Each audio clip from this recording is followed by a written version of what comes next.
Autoridades, sejam bem-vindos a mais um podcast I Am CFO. De volta essa semana, começando as nossas entrevistas. Depois aí de um tempo falando em umas sessões solo sobre planejamento pessoal, acho bem importante esse tema, por isso que eu quis dedicar um tempo para ele.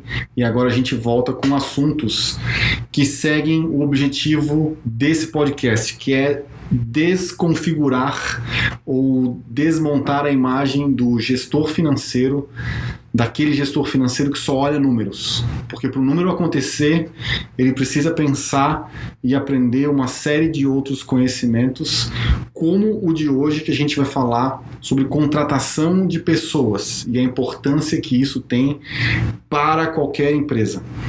E para participar hoje aqui com a gente tem o Ricardo Longo, da Harpy HR Solution. Ricardo, conta um pouco da tua história pro pessoal, como é que tu veio sair lá da Bahia e veio parar aqui em Sunrise. Primeiro, lhe agradeço pela oportunidade, né? A gente se conhece há algum tempo, não muito tempo, mas o suficiente para entender que esse trabalho que você faz é um trabalho muito bacana, muito sério e acho que iniciativas como essa fazem diferença, tá? É isso mesmo, eu sou de Salvador e nascido e criado, como a gente gosta de falar, só saí de Salvador para vir para cá. Há 3 anos aproximadamente vim para os Estados Unidos, a gente fez um planejamento familiar para vir para cá, tomou uma decisão de família, minha esposa e meus filhos, e aí viemos para cá, estamos aqui há 3 anos. Minha formação é em administração de empresas, eu fiz 2 MBAs também, tenho um MBA em logística e um MBA em gestão de negócios. Logística é uma paixão que eu tenho e talvez algum dia esteja voltando para atuar nessa área, porque gosto muito. E um MBA em gestão de negócios, que é o que eu realmente gosto de fazer, um complemento do curso de administração que fiz, né? E quando a gente fala em gestão de negócios, a gente fala de tudo, né? Você falou sobre a questão financeira, mas a administração envolve não só números, mas uma série de coisas que a gente tem que estar preparado também para lidar no dia a dia.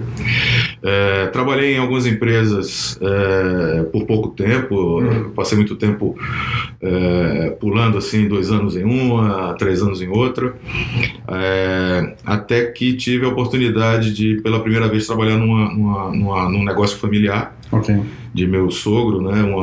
Na época uma revenda Brahma, né? Antes da Ambev.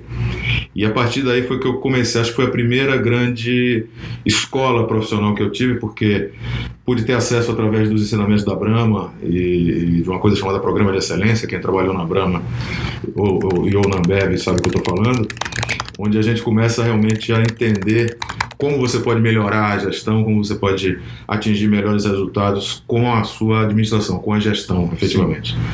Depois desse período que trabalhei com ele, isso foi numa cidade no interior da Bahia, tomei a decisão de voltar para Salvador. Senti que já era momento de retornar para a capital e voltei com minha esposa. Já nessa ocasião já estava com 2 filhos. E aí, depois de algum tempo, mais ou menos uns 2 anos também trabalhando em outras empresas e com consultoria, finalmente fui para trabalhar numa empresa baiana chamada NutriCash, que é uma empresa de benefícios ao trabalhador, que hoje já é uma empresa de âmbito nacional, mas na época não era. Nessa empresa, que pertence a um grupo local chamado Grupo Beira-Mar, hoje não tem mais esse nome, mas lá eu pude ter acesso a conhecer também muita coisa de Ambev, porque eles também eram revendedores Ambev há algum tempo, foi essa a razão de eu ter sido convidado para trabalhar com eles, porque já os conhecia dessa época, e comecei a ter acesso a uma série de coisas, a uma série de técnicas de gestão que eu não conhecia ainda, principalmente aquelas voltadas para o controle e administração da rotina, né? Então, muitos conceitos vindos do INDG, do professor Falcone, e conceitos vindos do Odebrecht também, da teoria da administração do Odebrecht, que foram combinados e me fizeram crescer muito. Já nessa época, eu já era um gerente, assumi várias gerências na empresa ao longo de quase 10 anos.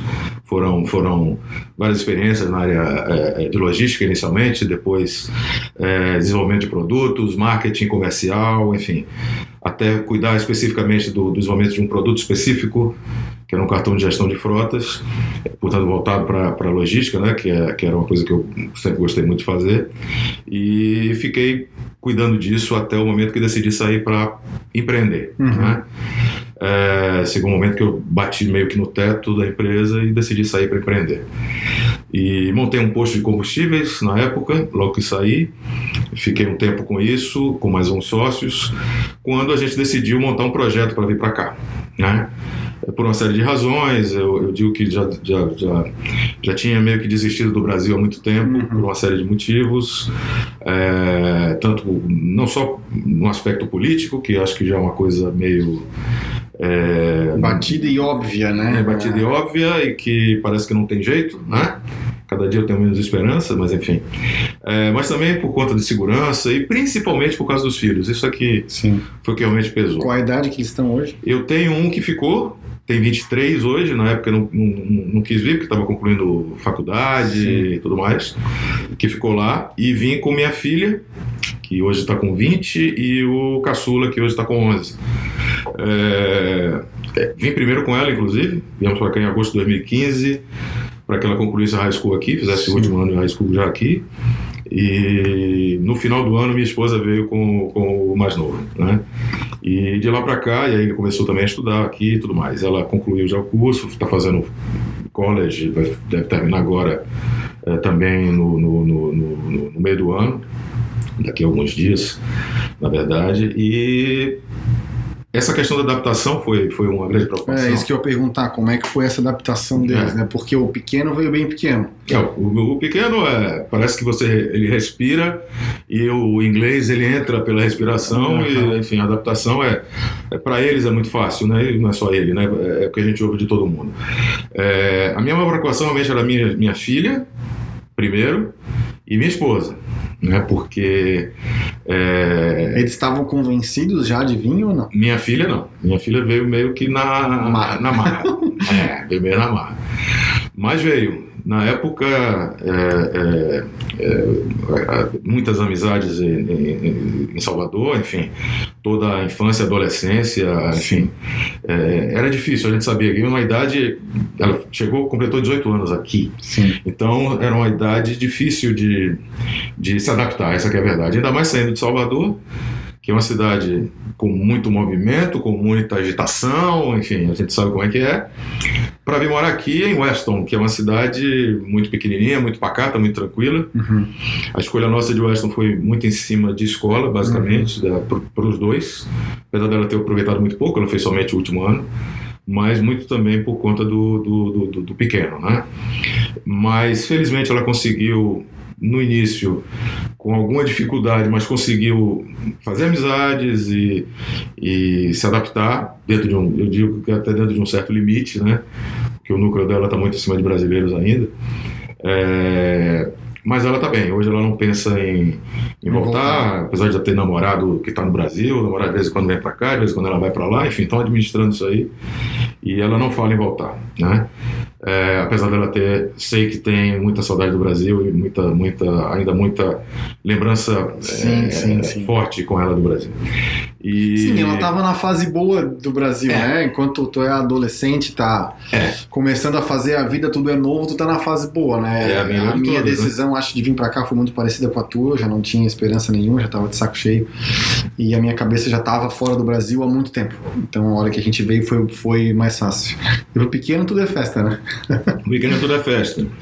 Minha esposa, sim, essa foi a minha maior preocupação, apesar dela ter sido desde o início um entusiasta da ideia, mas na hora de fazer é diferente, né? Na hora de fazer mesmo, e de, tô indo, agora a gente vai.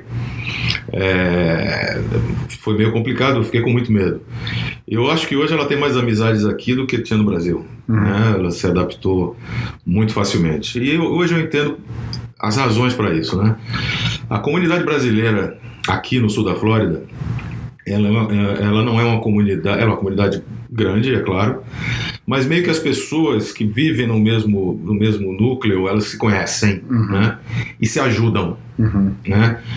Então a gente teve muito apoio, eu diria mais ela até do que eu, porque eu estava sempre o tempo todo trabalhando e enfim, na rua e correndo atrás. e ela mais dentro de casa e cuidando das coisas de casa e tudo mais, mas ela contou com muita gente para abraçar a chegada dela aqui dentro do lugar onde a gente mora, tanto que quando a gente saiu do aluguel e comprou uma casa, a gente não quis sair de lá, a gente só mudou de uma rua para outra. Ficou no mesmo lugar. Ficamos no mesmo lugar, no mesmo núcleo. E aí isso também me tranquilizou muito. Eu me adaptar, nunca tive preocupação, porque eu sabia que isso ia ser feito tranquilamente, né? Então para mim foi muito fácil, eu diria. E hoje o que a gente enxerga é só o para frente, né? A gente não pensa realmente em retornar. Sim. Não existe esse projeto. Estamos trabalhando aí com tudo agora, para ver questões de green card e tudo mais. Estamos já caminhando com isso aí. E, enfim, o projeto realmente é ficar. E como é que tu saiu dessa área de logística, dessa área que tu atuou lá, para a área de RH aqui? Pois trabalhar com RH nunca esteve nos meus planos. Nunca, foi uma coisa totalmente inesperada. Sim. Essa aqui é a verdade, né? Se tu tivesse se contratando, tu não teria se contratado. Eu acho que sim. Eu nunca fui empresário na área de recursos humanos na minha vida, nunca. Mas sempre gostei de trabalhar com pessoas e de formar pessoas. Então isso é uma coisa que eu sempre me identifiquei por onde trabalhei.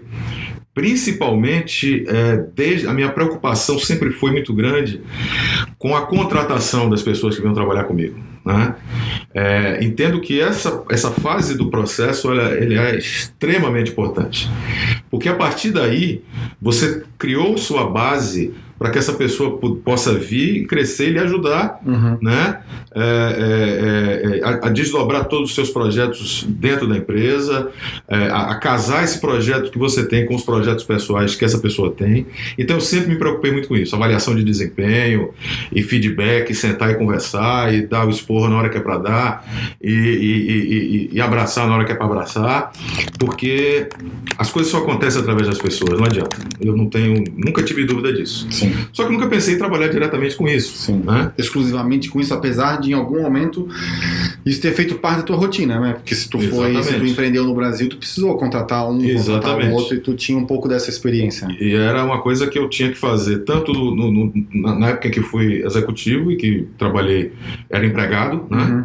Como também na fase já de empreendedor, né? Na fase já de empreendedor, como trabalhando num posto, sendo sócio de um posto de combustíveis, eu acho que eu nunca tive um desafio maior do que contratar, porque no Brasil a gente tem frentista, né? Aqui a gente não tem, graças a Deus. Sim. Quando eu vinha pra cá, eu dizia isso, porra, esse aqui é o paraíso do dono do posto de combustível, porque de cara você não tem que lidar com frentista, já é uma coisa, né? Porque o turnover que eu tinha no posto era absurdo. Imagino. Era absurdo e a gente não conseguia contratar gente boa. Enfim, assim, frentista é mais ou menos assim, eu não consegui fazer nada, eu vou ser frentista. Sim. Infelizmente, porque frentista é uma coisa que quando a pessoa leva a sério, é um emprego que o cara pode ganhar dinheiro, é um emprego que o cara pode crescer, ele tem uma série de oportunidades, mas infelizmente, pelo menos onde eu trabalhei, com quem eu trabalhei... Mas é que é uma profissão no Brasil que só existe hoje por causa do lobby do sindicato. Exatamente. Porque não faz sentido. Não faz sentido nenhum. Primeiro. Não faz e... Nem pra pagar hoje tu pode pagar por ele, né? Porque se tu for pagar com cartão, eles mandam tu entrar lá na lojinha. Então tem que sair do carro para pagar. Então o frentista ele só serve mesmo pra tirar a bomba daqui e botar lá. E dizer que precisa de uma qualificação especial para fazer isso. E infelizmente, é triste dizer isso, foi uma das razões para acelerar a minha decisão de vir. Eu adorava fazer o que eu fiz, porque eu montei um posto do zero. A gente comprou um terreno que na verdade era um sítio, derrubou tudo e subiu o posto. A gente fez uma construção da demolição até... Então, para mim, foi uma experiência que eu nunca tive. Então, peguei tudo isso, é claro, no Brasil. Imagine a quantidade de licenças e alvarás e tudo mais que a gente teve. A gente levou quase 3 anos para deixar o posto para começar o posto, para deixar o posto pronto e funcionando, e operacional. 3 anos. Não é mole, não. Foi uma luta terrível, com muita dificuldade mesmo. Por conta de burocracia e por conta da burocracia que é criada para gerar dificuldade mesmo, né? Você sabe como é que funciona.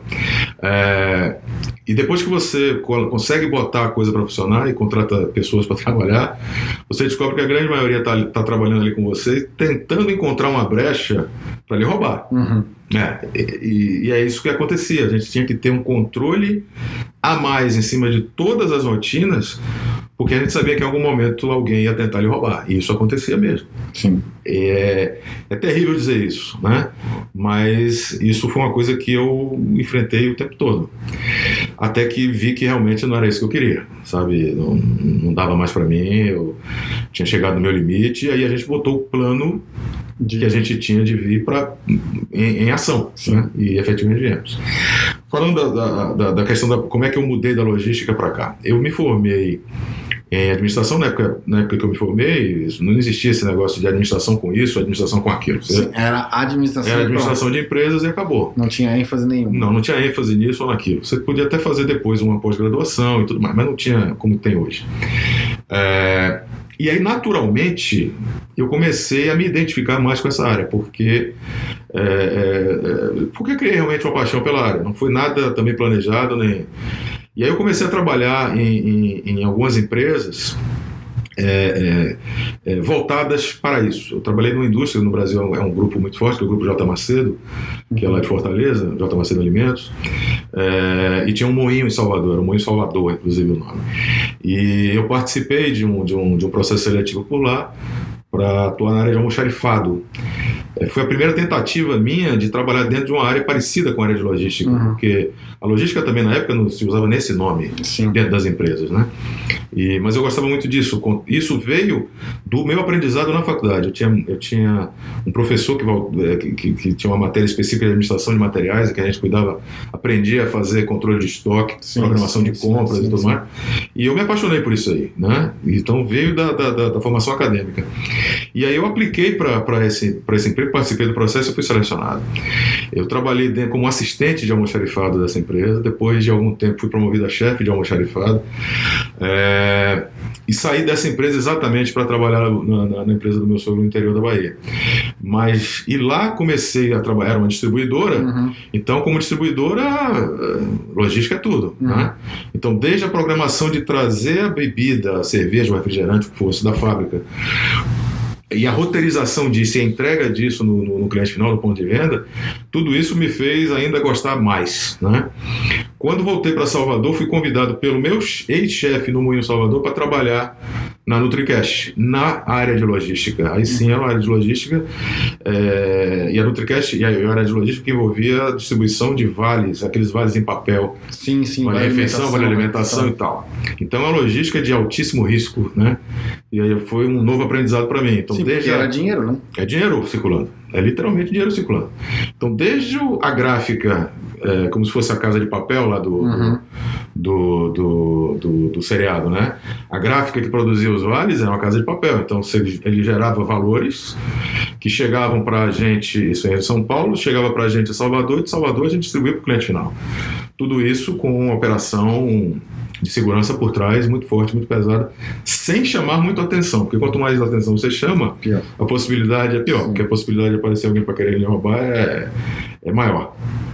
E voltei para a logística. Aí nessa ocasião fiz a minha primeira pós-graduação em logística, comecei a conhecer mais das questões voltadas para centro de distribuição e enfim, uma série de coisas que eu não tinha acesso teórico, não tinha conhecimento teórico, melhor dizendo, ainda, e sempre gostei disso. Dentro da NutriCast, a partir daí eu mudei para cuidar de desenvolvimento de produtos, que era uma coisa que eu não imaginava também fazer, e passei a fazer também com uma paixão muito grande. E nesse interim surgiu a ideia de criar um produto lá chamado Maxi Frota, que era um cartão de gestão de frotas, tá? O que é isso? É um cartão que permitia o abastecimento. À medida que o motorista fazia o abastecimento, ele lançava uma série de informações, e essas informações alimentavam um sistema que gerava um relatório de performance e que diminuíam uma série de desvios de abastecimento e de grana, e definiu limitações de orçamento e tudo mais. Então, eu ajudei a desenvolver esse produto, eu fui o responsável por isso juntamente com a minha equipe, mas eu fui o cabeça da equipe. E esse produto foi o primeiro produto dentro da NutriCast que levou a NutriCast para fora do Nordeste, né? Então, ou melhor, expandiu a presença da NutriCast no Nordeste e possibilitou a NutriCast sair do Nordeste.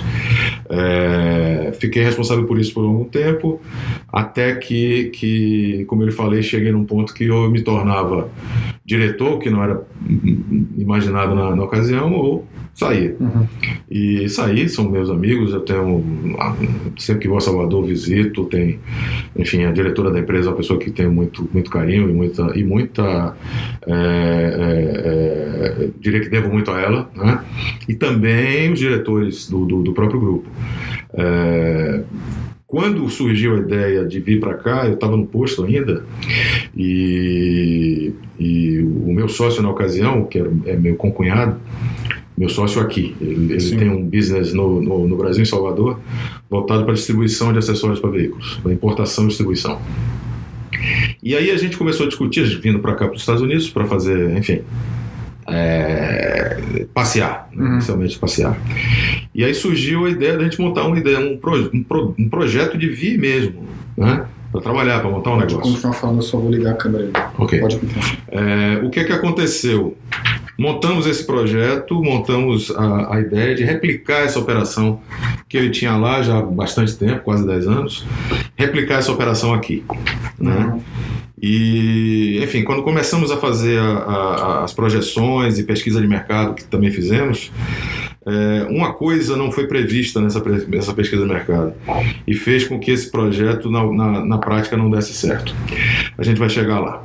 Quando eu vim para cá, como eu lhe falei, eu vim antes do meu sócio também, eu concluí alguns contatos e fiz ainda algumas visitas, fiz ainda alguns trabalhos complementares de pesquisa, né? A ideia seria importar acessórios diretamente das fábricas chinesas, com quem ele já tinha contato e relacionamento. Cheguei a viajar com ele 2 vezes à China para conhecer esses fornecedores. E vim para cá para montar essa operação do mesmo jeito que era a operação dele no Brasil. Okay. Com uma pequena diferença. No Brasil, ele trabalha 100% com concessionárias. Tá. Né? Aqui a ideia seria trabalhar com concessionárias, mas também com outros mercados, outros nichos, como, por exemplo, que aqui tem demais, lojas de acessórios, de veículos seminovos. Sim. Como também lojas de acessórios, né? E também trabalhando com empresas frotistas, que era um projeto específico separado com uma linha de produtos voltada para isso, que era uma linha de produtos com que queriam trabalhar no Brasil. Viemos para cá e começamos a operar, né? Eu concluí toda essa fase inicial de infraestrutura, vamos dizer assim, e no final de 2015, início de 2016, na verdade, fevereiro de 2016, a gente iniciou a operação propriamente dita. Ele veio também com a família e iniciamos a operação propriamente dita, aí já contratando pessoas. Aí começa a história da Harp, foi a história de começar a contratar pessoas. Infelizmente, nessa pesquisa, a gente não imaginou uma coisa que é banal, né, infantil até, que deveria estar contemplado em qualquer pesquisa, e a gente não contemplou. O comportamento do consumidor aqui. O consumidor, o cara que compra um carro aqui, ele compra o carro já com tudo pronto, com tudo que ele quer. Se ele quer com câmera, ele já vai achar o carro pronto com câmera de ré. Se ele quer um carro com sensor de estacionamento, ele vai comprar um carro já com sensor de estacionamento. Sim. E por aí vai. Sim. Né? Ele não vai fazer isso e no aftermarket ele vai instalar. Isso é feito no Brasil. Né? Você senta para comprar um carro no Brasil, daqui a pouco senta uma pessoa do seu lado para lhe oferecer a película, senta um outro para lhe oferecer o alarme, senta um outro para lhe oferecer o sensor de estacionamento com a câmera de ré, e por aí vai. Aqui não existe isso. E o próprio vendedor na concessionária, ele não pensa, ele não está nem aí para isso. Ok, você quer o carro como? Assim, ele vai lá, consulta o que ele tem no inventário, tá aqui o carro que você quer, esse aqui custa tanto. Tem com isso, mas não tem com aquilo, quer levar, e assim vai. E acabou, tá? E aí, ou a gente... isso não foi imaginado na época. Sim. O que é que se imaginou? Bom, o mercado é muito maior que o mercado do Brasil, sem dúvida. Né? As concessionárias aqui, elas são gigantes. E a experiência que a gente tem não estamos falando de Brasil, a gente está falando basicamente de Nordeste do Brasil, onde você tem concessionárias ainda de menor porte. Né? E aí a coisa não avançou. A verdade é que a coisa não avançou. Nesse meio do caminho, a gente teve que contratar pessoas para que a empresa operasse. Sim. Né? E aí foi que começou, eu digo que a história da Harp começou daí. Porque a gente começou a ter uma série de frustrações, tanto para contratar, como para manter as pessoas. Contratava direto. Nós fizemos... Ou usava uma empresa como a Harp para contratar? Nós usamos empresas como a Harp para contratar. Só que empresas americanas. Sim. Eu nunca tentei, a não ser no final já, porque a gente já tinha um embrião da Harp aqui. As últimas contratações é que eu fiz diretamente, mas já com a metodologia que a gente tinha criado para a própria Harp. Então foi meio que um ensaio, né, uma experiência para o que a gente ia fazer depois com a Harp. Nós trabalhamos com 3 ou 4 diferentes empresas de staffing americanas. Uma empresa que durou no mercado 2 anos ou menos de 2 anos é um absurdo, é uma loucura, não existe isso, né? O que a gente encontrou aqui? A gente encontrou empresas engessadas, né? Empresas que não têm... primeiro, a gente não encontrou comprometimento com o que você realmente queria. Tá? Eu gosto de usar sempre o exemplo da laranja e da tangerina, né? Que é o seguinte: você sentava com a empresa, o cara lhe pedia, me mande seu job description, porque de cara já está errado. Uhum.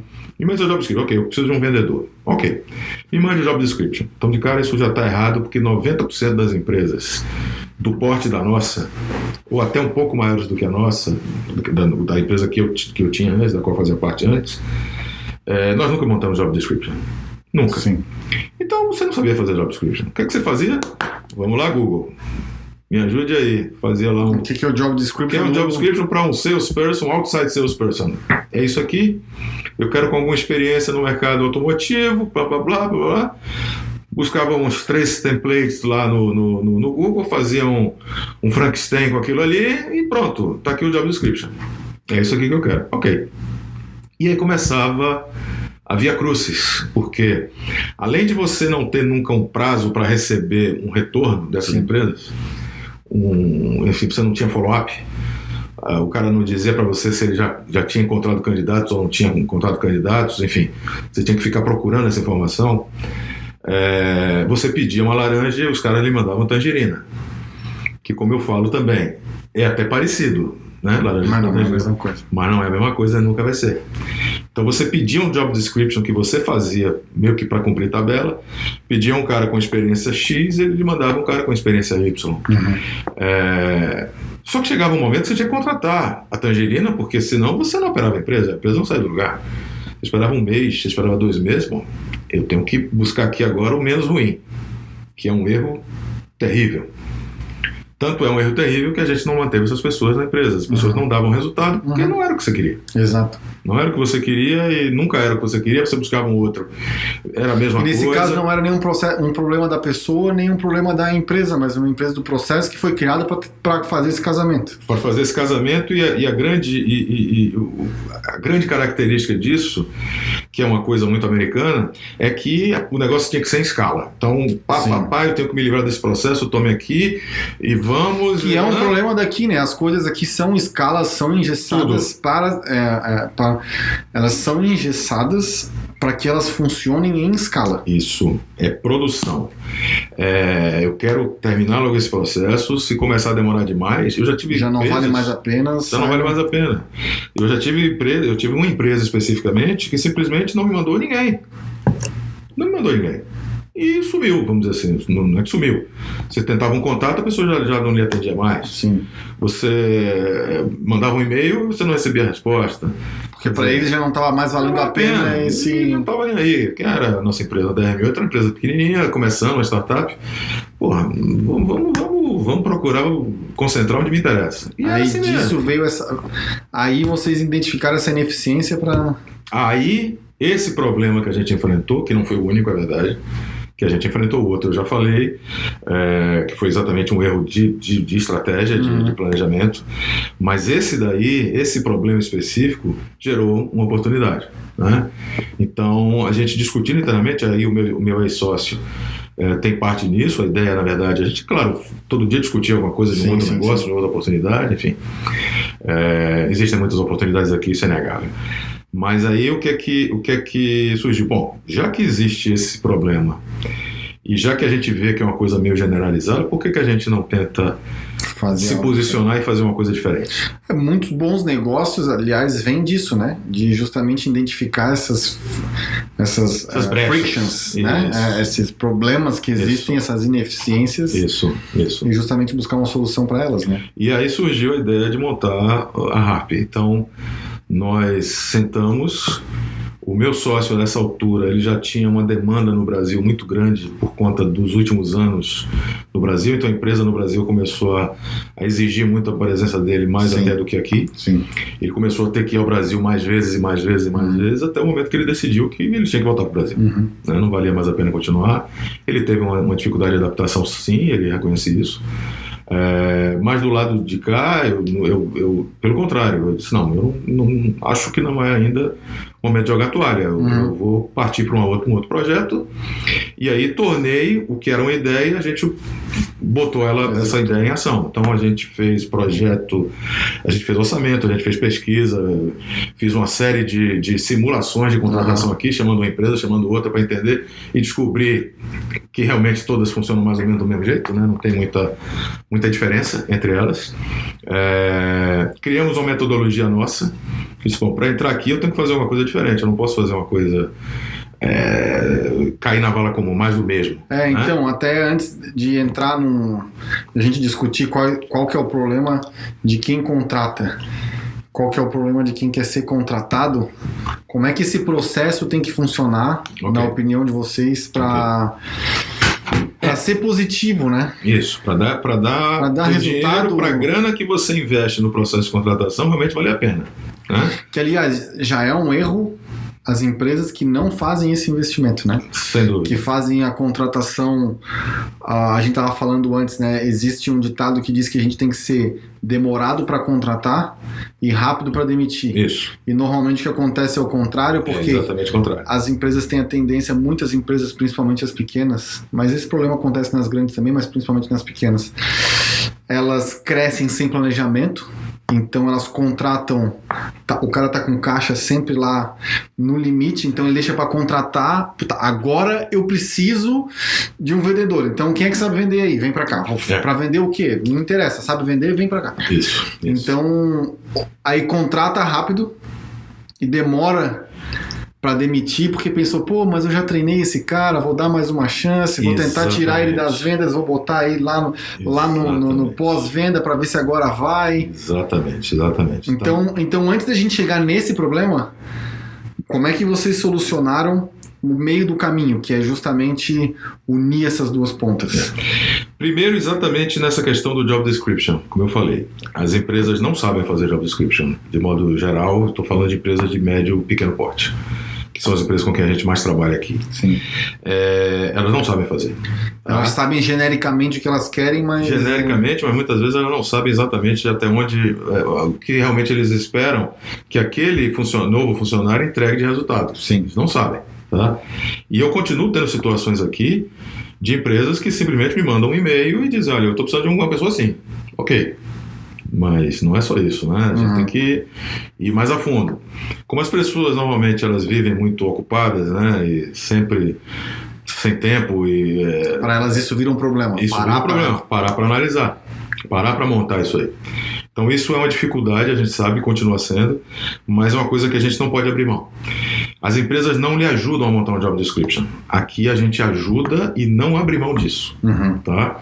Então confeccionar um bom job description faz toda a diferença. Dentro do processo, tu acha que é o ponto mais importante? É a base para você subir o restante da edificação. Sem isso não vai. E tem que entender... A gente estava conversando sobre uma empresa agora antes da entrevista, que você tem que entender que você tem que pensar que você está nos Estados Unidos e que a realidade aqui é diferente da realidade do Brasil. Muito. Muito diferente. O mercado de trabalho aqui, as empresas chegam aqui achando que tudo é muito simples, porque você não tem que dar aviso prévio, porque você não tem que... Você não paga férias, você não tem que homologar o cara no sindicato ou na justiça do trabalho, blá, blá, blá, blá, blá. Ok, é verdade. O cara tem um direito de ir e vir muito claro. Isso. E o empregador tem o direito de manter ou demitir muito claro também. Muito claro e muito simples. Muito fácil. As coisas são muito simples. As barreiras de entrada são muito pequenas, como no Brasil, né? O cara que está dentro aceita tudo porque não quer ter o trabalho de procurar um emprego, passar para aquele Isso. E a empresa evita demitir porque não quer ter todo o trabalho de novo. Exatamente, porque no Brasil isso custa muito dinheiro, né?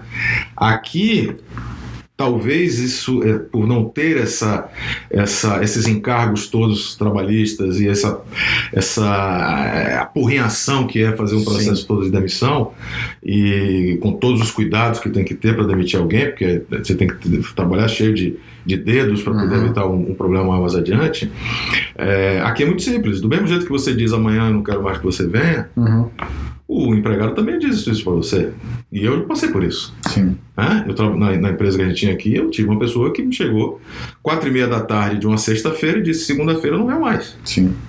Me disse uma meia dúzia de razões pessoais. E deu, e é isso. E foi embora. Isso ajuda a ter a característica do mercado aqui, pelo esses 4 anos que a gente tá, que se o cara é contratado para fazer A, ele não vai fazer B. Não faz. Ou seja, aqui não tem é difícil ter o Severino aqui. Né? Não, o Severino do quebra-galho aqui não tem. O funcionário americano, ou aquele que já está aqui há muito tempo e já se americanizou, ele trabalha muito com o job description debaixo do braço. Tá? Existem exceções, não tenha dúvida. E essas exceções é que realmente fazem muita diferença. Principalmente quando você está falando de startups. Sim. Né? No startup você não tem condição de contratar uma pessoa para fazer especificamente isso, fazer especificamente aquilo, tem que botar alguém que por algum tempo vai estar tocando Mas de piano. Qualquer forma tu tem que descrever as 3 funções e falar para ele: amigo, tu vai fazer as 3. Você vai fazer as 3. E tem que estar previsto isso lá. Sim. Porque senão o cara vira para você e diz: olha, isso aqui não estava previsto, vamos conversar. Sim. Ele diz mesmo. Usando o exemplo da construção, eu brinco assim, né? A gente contrata o cara para trocar uma lâmpada. Se ele chega lá e tem uma mesa dessa aqui, ele fala: ó, tem uma mesa no caminho da lâmpada. Tem uma mesa no caminho. Tu contrata alguém e chama alguém para tirar a mesa, porque it's not my job. É assim que funciona. Claro que existem exceções, mas é difícil encontrar. E as empresas americanas, de modo geral, elas não vão nesse nível, não mergulham tão profundamente assim. Depois que faz essa descrição do emprego, job description, qual que é o próximo passo para trazer a pessoa certa para o lugar certo? Depois que a gente define isso junto ao cliente, o cliente tem que estar junto e aprovar. Isso hoje, inclusive, faz parte até do contrato que eu tenho com o cliente. Sim. Tá? É um anexo ao contrato. Especificamente essa função vai ter isso, com todos os pontos que tem que ser contemplados. E aí a gente vai buscar os currículos, né? Os currículos dos candidatos. E aí existem várias fontes diferentes. A gente tem o nosso próprio database, a gente mantém isso aqui para já ter alguém já previamente qualificado. A gente vai postar essa vaga em algum site ou em algum lugar para buscar bons candidatos. E a gente vai caçar candidatos. Então é um hunting mesmo que a gente faz. E aí, dependendo da posição, você tem N fontes diferentes. Você vai trabalhar com sites que são mais voltados para entry level e mid level, como o LinkedIn, o Indeed, por exemplo.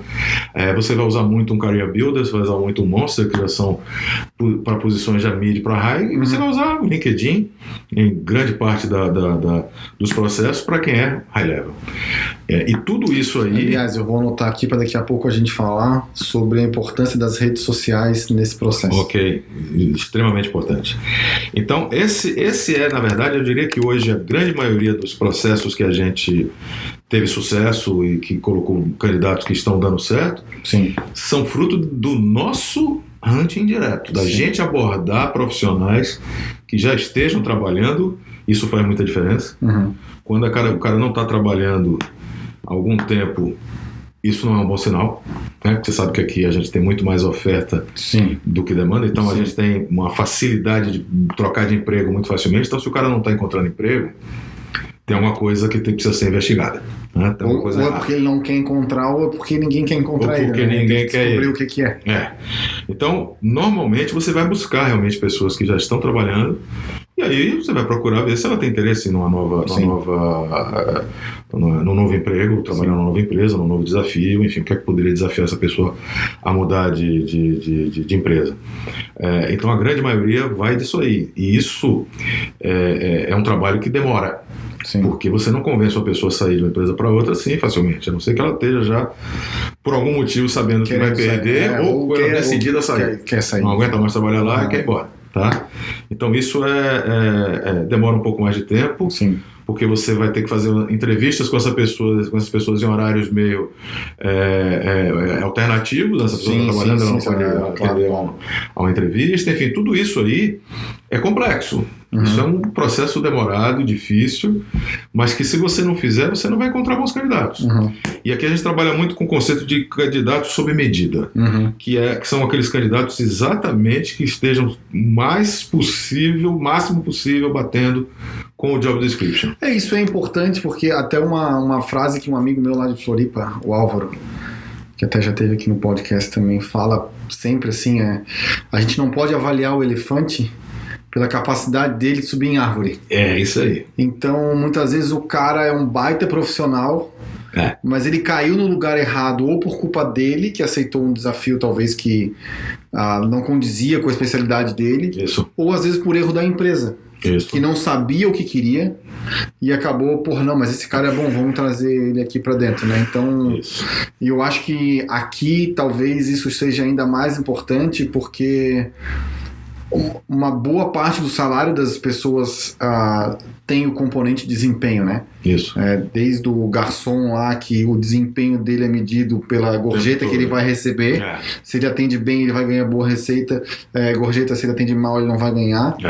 Quanto do vendedor, que tem a comissão, do executivo, que tem o bônus, enfim. Então, fazer esse encaixe é importante para os dois lados, né? Para a empresa ter o resultado e para o funcionário ter tá satisfeito, satisfeito e o ganho financeiro feliz. Que ele busca também, né? Porque no fim das contas o que importa é a pessoa estar feliz. Tá feliz, Se ela estiver feliz, tranquila, ela não vai sair para quê? Por quê? A não ser que seja uma proposta assim absurdamente melhor financeiramente falando, ou algum projeto que você bate o olho e é isso que eu imaginei na minha vida, mas meio que trocar 6 por meia dúzia ou um pouquinho mais do que 6, a pessoa não vai. Porque ela bota na balança uma série de coisas, ela não bota na balança só quanto é que eu vou ganhar mais. Não, leva em conta o ambiente de trabalho, enfim, aonde que se está perto, se está longe. Tudo isso é colocado na mesa. Eu posso trabalhar mais em casa, existem determinadas indústrias em que o nível o cara trabalha realmente no over o tempo todo. Então se ele tem uma proposta para trabalhar de casa, por exemplo, o cara diz, opa, agora eu vou levar isso em consideração. Isso ele bota na balança, tá? Então, esse trabalho de buscar os bons candidatos, mesmo que estejam empregados, isso é um trabalho complicado. Hoje, se fala muito dessa questão de inteligência artificial e dos sites de empregos, eles estarem de algoritmo, de buscar. É verdade. Mas não adianta, se a empresa não sabe quem ela busca e o candidato mente no currículo, não vai chegar nunca. Não vai chegar nunca o que ela quer. A verdade é essa. Uma coisa que a gente não abre mão, depois que a gente faz esse processo de identificação de bons currículos, a gente faz contato direto com esses candidatos. Antes de mandar para a empresa, tem esse filtro. A gente faz esse filtro, faz um primeiro contato. O primeiro contato, obviamente, vai ser por telefone ou por mensagem, enfim. Eu estou aqui, quero falar com você, tá? Mas a gente não abre mão de maneira nenhuma de uma entrevista face-to-face. Nem que a gente tenha que usar uma alternativa de um FaceTime, de um Skype ou de um WhatsApp. Mas não olhar para a pessoa e não ver essa pessoa, a linguagem dessa pessoa corporal e tudo mais, a gente não faz. E às vezes isso é meio complicado, porque isso também não é uma coisa muito comum por aqui. O cara quer fazer uma entrevista por telefone, ok, e acabou. Só que isso não é suficiente, tá? Pra gente aqui não é suficiente. Feita essa primeira entrevista, e entrevista mesmo, face-to-face, ou a pessoa vem no nosso escritório, ou a gente encontra um lugar que a gente possa se encontrar, enfim, a gente procura de todas as maneiras fazer com que essa entrevista pessoal aconteça, né? Senão a pessoa já fica meio de fora do processo. Tá? Então, o que acontece em seguida a isso aí? Algo que não é feito também na maioria das empresas americanas. A gente aplica testes Isso faz parte da nossa metodologia. A nossa metodologia, a gente deu um nome a ela, se chama Happy Touch, que é exatamente o toque que a gente dá ao nosso processo. Sim. Neste momento aí, em que a gente já faz a primeira entrevista, a partir daí a gente tem o que a já gente começa a fazer uma triagem qualitativa. É um outro direcionamento. E aí os candidatos passam a fazer testes, né, voltados, testes preparados, e isso a gente fez quando montamos a empresa. A gente fez uma pesquisa muito grande do que seria mais interessante de testes que existem hoje no mercado para verificar como é que essa pessoa é trabalhando em equipe, para ver como é que essa pessoa é a nível de trabalhar, de se autogerenciar, o quanto ela é confiável ou não, o quanto ela tem os skills realmente para aquela função, e o quanto ela está realmente, apesar dela ela pode ter os skills, ela pode ter o conhecimento, mas ela pode não estar muito disposta a fazer aquilo. Sim. Ela está meio de saco cheio de fazer aquilo, porque já faz aquilo há muito tempo, ela acumulou uma experiência muito grande naquilo, ela sabe fazer, mas ela tem que querer fazer. Sim. Então, esses testes, essa bateria de testes que a gente faz aqui, eles mostram, muitas máscaras caem aí, né?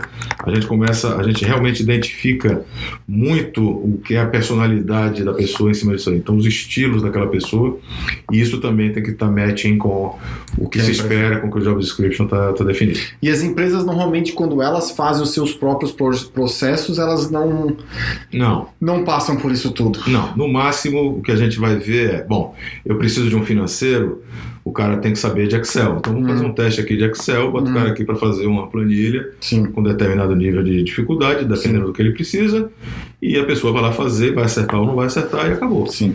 Mas a gente tem que entender que as pessoas, elas interagem. Se você não colocar dentro da sua equipe alguém que entre ali e que se conecte com as outras pessoas e que se conecte com a cultura da empresa, com os valores da empresa, com os fundamentos da empresa, com aquilo ali, o ambiente onde ele está inserido. O futuro dessa pessoa ali é um futuro certamente muito curto. Sim. Isso as empresas normalmente não fazem, porque elas não pensam exatamente naquela pessoa trabalhando ali dentro, no dia a dia. A partir do momento que ela é contratada, a partir dali, como é que ela vai fazer? Como é que vai ser essa interatividade a partir do primeiro dia de trabalho? Tá? Isso a gente procura simular nesse nosso processo. A gente tem dentro da nossa metodologia, do Happy Touch, a ideia é criar uma condição mais próxima do que esse candidato vai encontrar nessa empresa. E por isso que os testes são todos, cada posição, cada situação, cada processo, ele é customizado para essa necessidade da empresa. Entendi. Então são testes diferentes, aplicados para realidades diferentes e de empresas diferentes. Você pode ter a empresa trabalhando na mesma indústria, mas que tem modus operandi diferentes. A gente vai criar testes e avaliações diferentes, tá? Então, isso faz toda a diferença no fim das contas. Se o candidato passar por essa fase, aí sim, eu tenho condições de apresentar para a empresa, para o meu cliente, olha, agora eu tenho aqui bons candidatos para você escolher. Ô Ricardo, e se talvez, se a gente for definir assim que o maior pênalti, o maior erro das empresas é justamente não definir bem o que é e fazer essa conexão, qual que vocês veem que é o maior erro das pessoas candidatas a vagas? Bom, qual que é o, entre aspas, o problema delas? É não conectar o seu projeto de vida pessoal e profissional, né? Não tentar conectar esse seu projeto com o projeto da empresa para a qual você vai trabalhar. Ou seja, às vezes o cara tem todas as habilidades e todos os conhecimentos e todas as experiências que o cargo exige, mas se ele não tiver em linha com a forma com que a empresa trabalha, ele vai se frustrar. Em algum momento. Aliás, aproveitando, até pegando a tua experiência lá de época de Ambev, enfim, o que é mais importante hoje? Habilidades ou conhecimentos? Skill ou knowledge? Eu diria que os dois têm o skill, ele vem do knowledge, tá? Você tem que ter uma base teórica, né, que lhe permita ter determinadas habilidades, ok? Mas existe um terceiro componente nisso aí, que é a parte comportamental. Sim. Então, se você pode ter estudado em bons colégios, em boas faculdades, ter feito boas pós-graduações, ter certificados fantásticos, isso pesa. Isso é importante porque você teve uma base teórica rica, né? Fazer com que essa base teórica funcione na prática, ter resultado mesmo, né, que você consiga entregar aquilo que a empresa espera de você, é outra coisa. Não adianta você ter feito um excelente trabalho de conclusão de curso num determinado tema, né, ou escrito uma dissertação, uma tese, ou o que for, se você não consegue, na prática, trazer isso para a realidade, para o dia a dia. Isso é até uma coisa legal daquilo que a gente estava falando, até eu fiz o comentário há pouco de redes sociais, porque eu acredito que até antes desse boom das redes sociais, a pessoa que tivesse o melhor currículo vencia.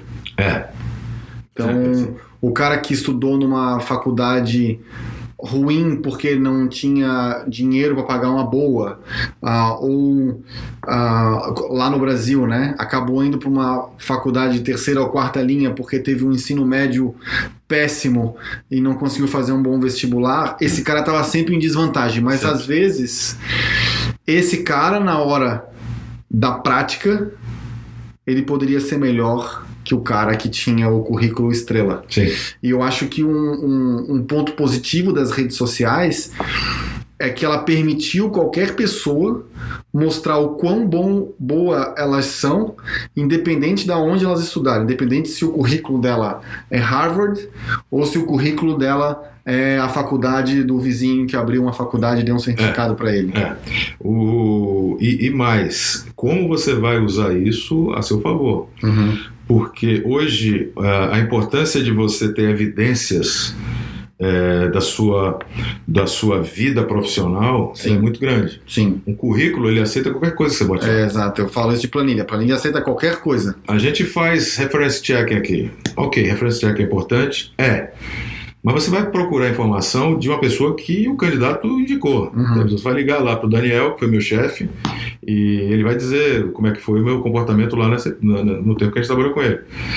Ok, já é alguma coisa a mais, mas se o Daniel for seu amigo também, seu compadre, enfim, frequenta a sua casa, vai pro jogo de futebol com você junto, não é uma informação tão relevante assim que possa ser ela suficiente para tomar uma decisão. Ela é enviesada, ela não é neutra. Ela é enviesada.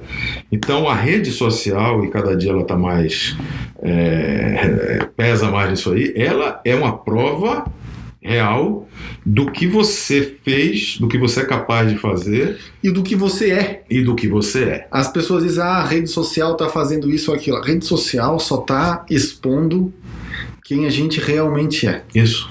Porque as pessoas botam lá o que elas são. Mas tem muita gente que aumenta. É porque essa pessoa gosta de parecer mais do que o que ela realmente é. Para ela a imagem é mais importante do que a realidade, então isso se reflete na forma com a qual ela se comporta, né? Isso. Já teve casos onde vocês desmascararam alguém pelas redes sociais? Muito. Isso é uma coisa que a gente não abre mão aqui. Rede social, quando a gente fala de LinkedIn, é óbvio, porque é uma rede social profissional, né? Então, o que está lá no LinkedIn tem que ser algo voltado para as suas realizações, para as suas experiências realmente profissionais, o que foi que você fez, quais foram os seus highlights dentro da sua vida profissional. Isso tem que estar lá, porque aquilo ali é o melhor instrumento de venda pessoal que existe. Ponto. Quando a gente vai para uma rede social mais voltada para social, efetivamente menos profissional, e aí a gente vai ver Facebook, basicamente, Instagram e tudo mais, há que se ter muito cuidado. Né? Porque você expõe a sua vida, ali você expõe muito mais a sua vida pessoal, né? Tem gente que não vive sem postar pelo menos 1 ou 2 coisas por dia, de onde está, fazendo o que, com quem está, né? E há que se ter muito cuidado, porque muitas vezes você exagera demais em se expor e acaba mostrando algo que, reforçando uma parte do que você e que não é exatamente tudo o que você é, Sim. mas é o que está sendo apresentado. Sim. Então, eu citei falando antes, conversando, citei um exemplo de um ex-gerente meu, trabalhou comigo em Salvador, e que se tornou, depois disso, ele se tornou gerente de uma empresa concorrente da empresa para a qual eu trabalhei, e se tornou um diretor dessa empresa. Só que todas as postagens que eu tenho dele, que a gente vê dele no Facebook, ou ele está com um copo de cerveja na mão, Sim. ou ele está na praia sem camisa, Sim. ou ele está no estádio de futebol vendo o jogo do time dele. Sim. Tá? Eu, na minha opinião, não tem certo e não tem errado. Só que as pessoas têm que estar conscientes da imagem que elas vão passar para o outro lado. Ele só está apresentando isso. Esse que é o Ele problema. só apresentou isso. Ele só mostra isso. Ele é diferente? Pode ser, mas ele não está mostrando isso. Ele só está mostrando isso. Então, isso pesa muito. E hoje em dia, cada vez mais, porque você pega o nome do candidato aqui, eu viro de lado, venho para o meu notebook e jogo lá. E aí eu vou ver LinkedIn, eu vou ver Facebook, eu vou ver tudo. Nossa equipe aqui faz a mesma coisa. A gente não abre mais mão disso aí. Tá? Eu tive uma situação aqui de uma pessoa que eu queria contratar para trabalhar aqui comigo. Sim. Né? E quando eu vi as postagens dessa pessoa no Facebook, eu disse, pô, não tem nada a ver com a minha cultura aqui, com a minha forma de enxergar as coisas. Então estava com a postagem encostada num carro de luxo, ou fazendo um passeio em Las Vegas, ou nas Bahamas, ou não sei o quê. Ok, não tem problema nenhum nisso, aliás, ótimo, parabéns. Mas será que essa pessoa estava realmente buscando o que se ela viesse para cá, ela estaria buscando junto comigo alcançar isso que ela alcançou por outras vias, que a gente sabe que ela conseguiu isso por ter uma grana vindo do casamento ou coisa assim. Tudo bem, mas será que ela vai querer buscar isso aí fruto do trabalho dela aqui, ou ela vai estar só meio que cumprindo tabela aqui? Sim. Então isso pesa. Pode ser que muitas vezes isso seja cruel. Eu acho até que às vezes você acaba não levando adiante o processo com determinada pessoa por conta disso. Eu acho que é cruel. Mas eu não acho, porque não existe pessoa livre de preconceito. Não. Não, infelizmente. Em toda a história, a natureza, ela é primeiro visual para depois qualquer outra coisa. Então, tu vai comer o alimento porque ele parece bonito, ele parece saudável. Sem dúvida. O cara lá, assim você não vai. O Neandertal lá, ele não ia comer uma pedra, ele ia pegar a maçã vermelhinha, bonitinha, porque aquilo tinha uma atratividade visual e nós não somos diferentes. Então, a primeira imagem que vai ser feita da pessoa é completamente visual. Então tu bateu o olho ali nas redes sociais e ela tá expondo uma forma de ela ser que não tem nada a ver com aquilo que a empresa busca, é lógico que vai pesar.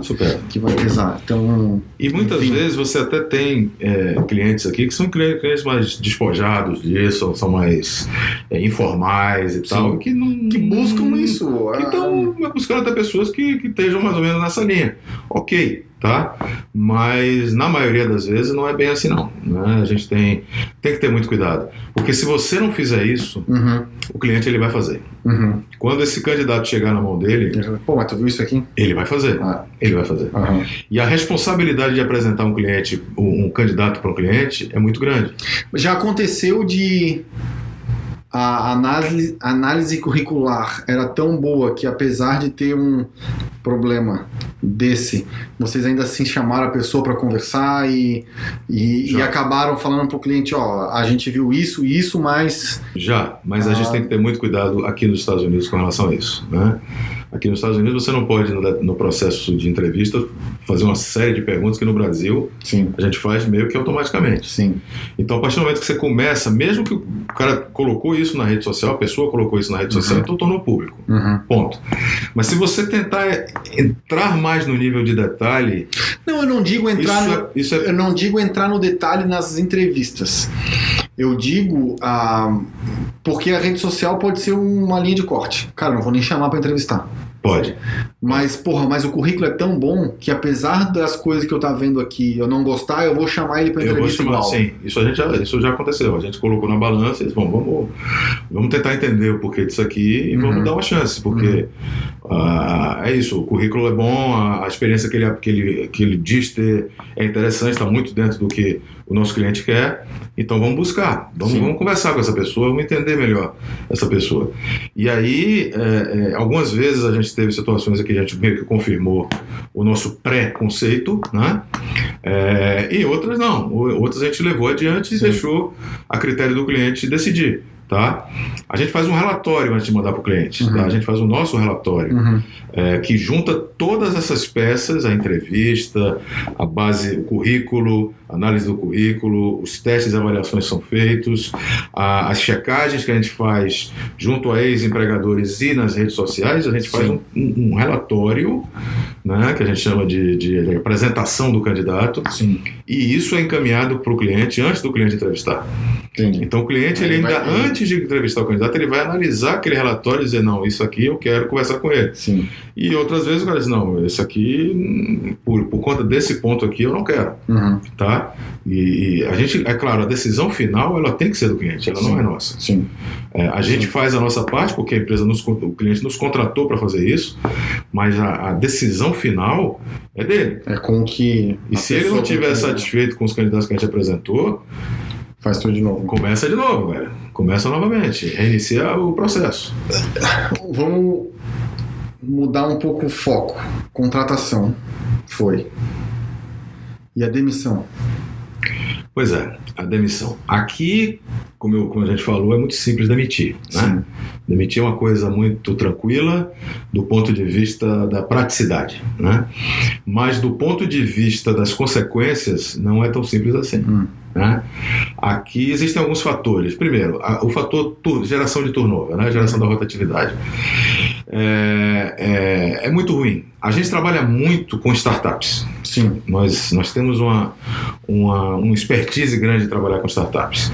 A rede de relacionamento que a gente tem acabou que... Isso a gente já imaginava desde o início, isso foi meio que planejado. Trabalhar com muitas empresas que estão vindo para cá, empresas brasileiras estão vindo para cá. E também a gente tem muitas empresas americanas, a gente não trabalha só com empresas brasileiras.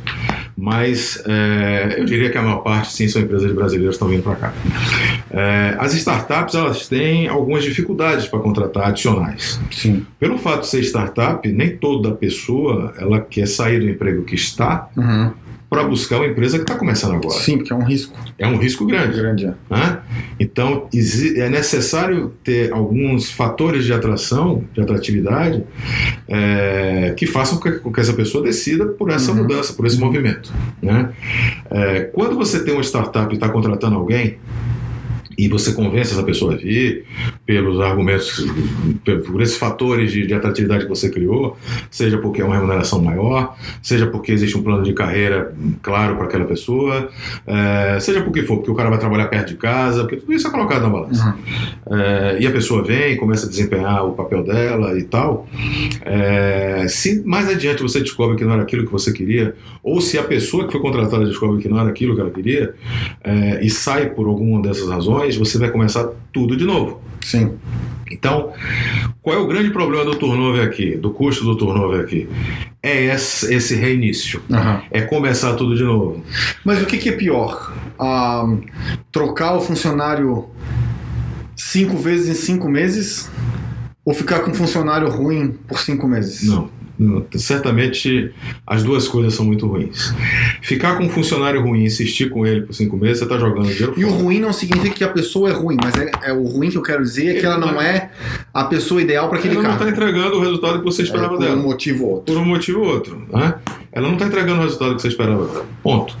Se ela não está entregando o resultado que você espera dela, e aí vem a gestão, o administrador, enfim, o dono da empresa, o gerente, quem quer que seja, ele tem que estar atento a isso, né? Aí a importância de algo que vem depois da contratação, que é a avaliação do desempenho. Sim, né? Que é o que a gente estava falando, não dá para avaliar o elefante pela capacidade dele de subir em árvore. Exatamente, então a necessidade de avaliar o desempenho, que é uma coisa que a gente faz aqui também, né? Depois do processo de contratação feito, a gente faz 90 dias de avaliação de desempenho junto com o cliente e junto com o candidato, para que a gente possa até aferir o nosso processo de qualidade. Sim.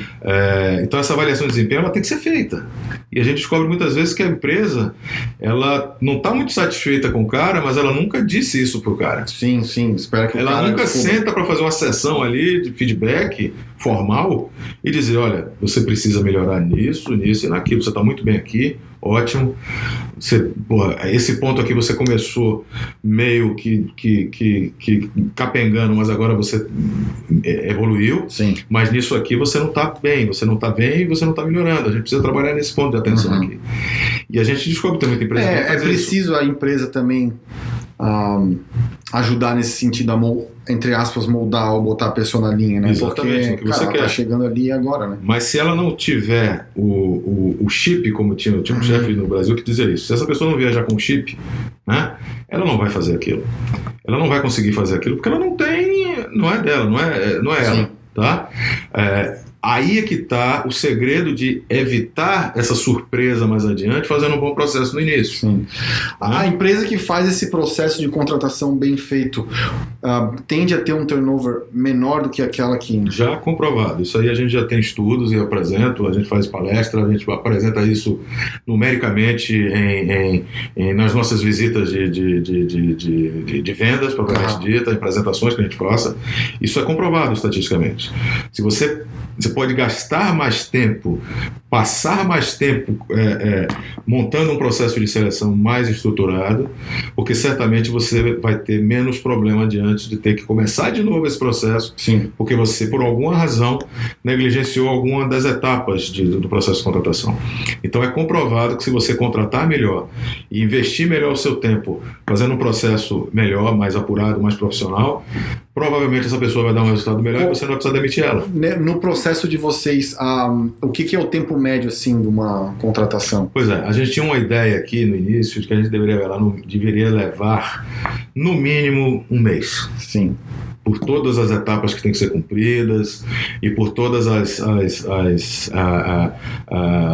o respeito ao processo que a gente imagina fazer. Hoje a gente não vê um processo bem feito, levar menos do que 1 mês e meio a 2 meses. Isso eu estou falando do momento inicial em que a pessoa assina o cliente assina o contrato e você já trabalha o job description. Muitas vezes ele já assina o contrato com o job description junto, a gente meio que você está apalavrado que vai fazer, a gente não fica esperando, olha, só mexo se você assinar o contrato. A gente não faz assim. Mas a partir do momento que você tem o trabalho do job description até o primeiro dia de trabalho daquele candidato que foi selecionado, isso está levando em torno de 2 meses. 2 meses. E, felizmente, todos os casos em que a gente cumpriu um prazo e não negligenciou, não passou por cima de nenhuma etapa, nós tivemos 100% de satisfação. Nós temos hoje um processo aqui em que esse tempo não foi respeitado, porque o cliente não queria respeitar, foi uma decisão do cliente, que a gente errou porque a gente concordou com isso, mas é fato. A gente, o cliente estava no Brasil, precisava contratar alguém aqui, veio do Brasil para cá só para fazer o processo final de entrevistas e meio que atropelou a agenda que ele já tinha com o nosso cronograma, e a gente acabou colocando essa pessoa em menos dos 2 meses. Levou, sei lá, 30 dias ou até um pouco menos do que isso. E agora a gente já está tendo que substituir essa pessoa. Tá? Porque houve um atropelo, né? E o resultado é que não deu certo, né? Ricardo, para fechar, eu sempre procuro unir o tema da conversa a sucesso. A gente está falando aqui de importância da contratação, enfim, no sucesso da empresa ou no sucesso da colocação da pessoa lá.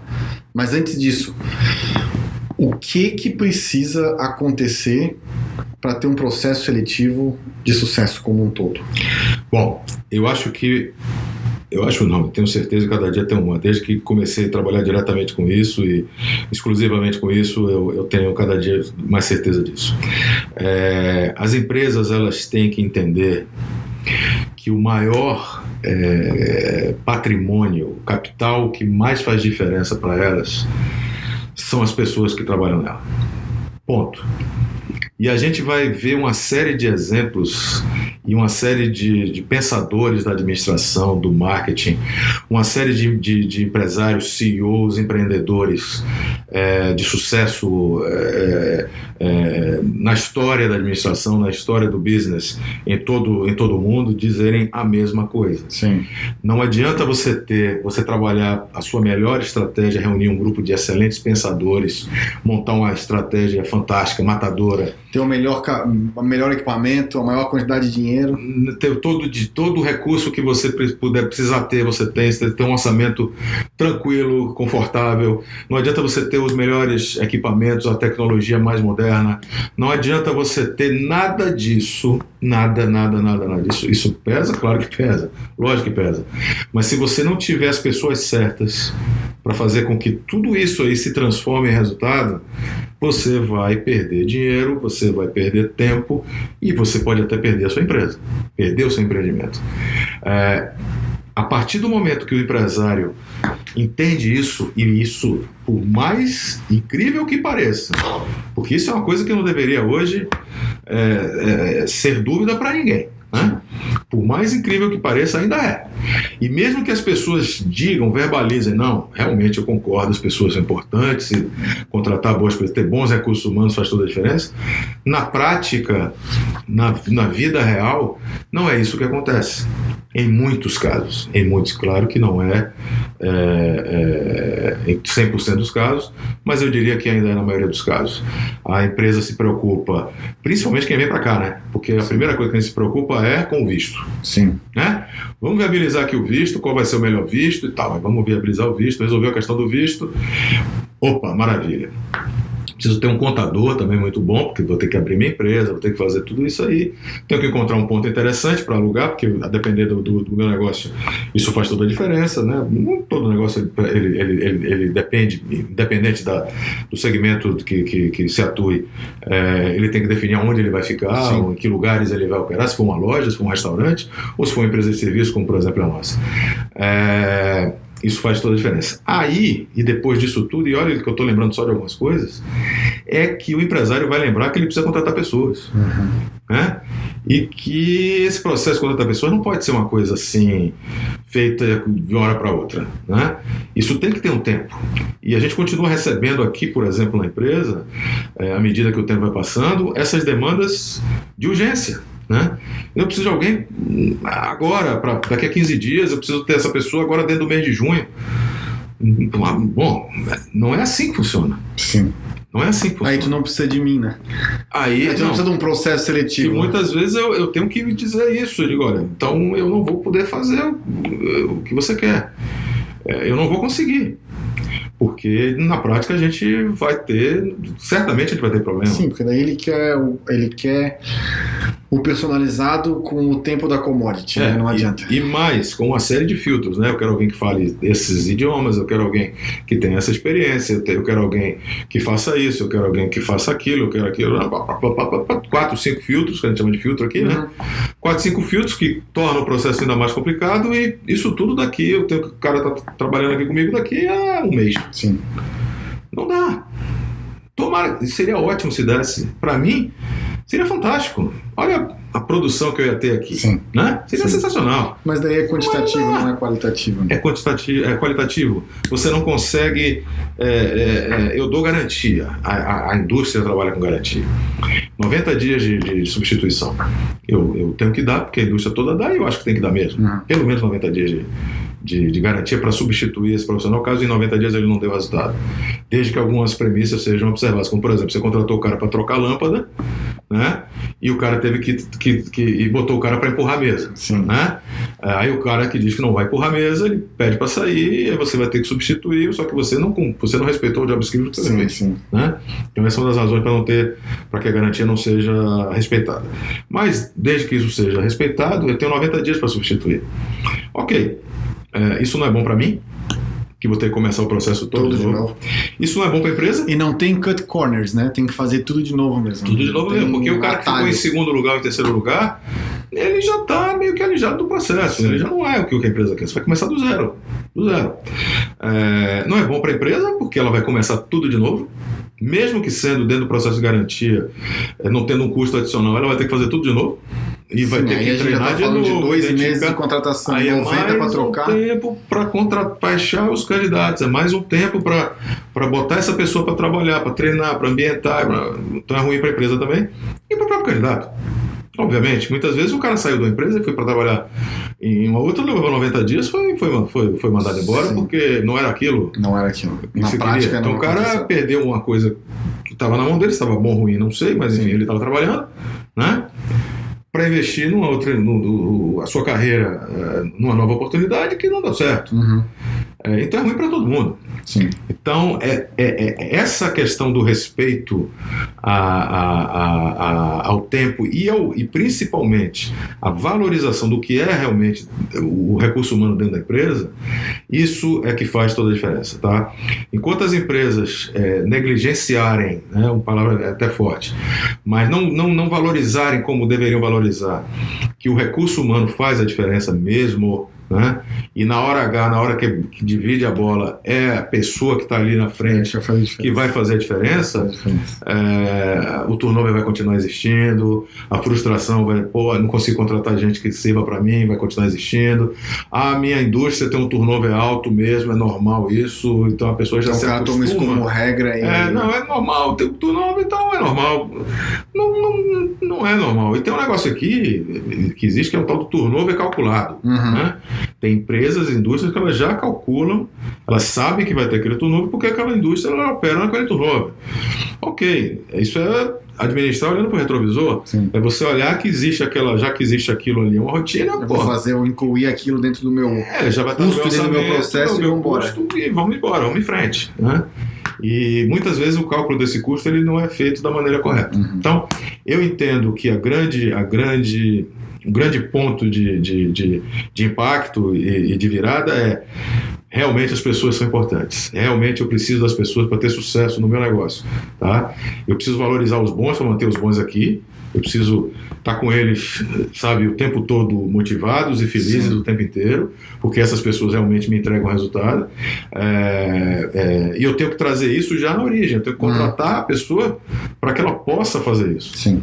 E é difícil dizer isso, mas é verdade. As pessoas elas não mudam via de regra.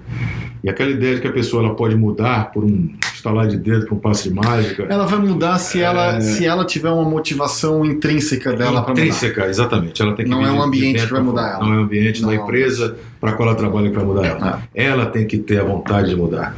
E isso é muito difícil. Isso é muito difícil. Ricardo, obrigado pela nossa conversa. Eu que lhe agradeço. Cara, passou. Eu quando entrei na área de economia e finanças, eu falava que eu gostava de trabalhar com isso porque o número não reclamava, mas aos poucos, com a experiência e com a idade, eu vi que realmente é uma parte do processo que a gente precisa prestar muita atenção, e eu mesmo já mudei muito meu comportamento em razão disso. A partir do momento que eu deixei de ser funcionário e passei a ser empreendedor, eu realmente vi o quão isso é importante, e por isso que eu quis trazer esse tema aqui. Obrigado pelo teu tempo. Agradeço. Valeu, velho. E autoridades, acompanhe o nosso canal. Quem não se inscreveu ainda, por favor, se inscreva. Baixe o nosso podcast, se inscreva lá também. Toda semana novos conteúdos. E é isso aí, até a próxima.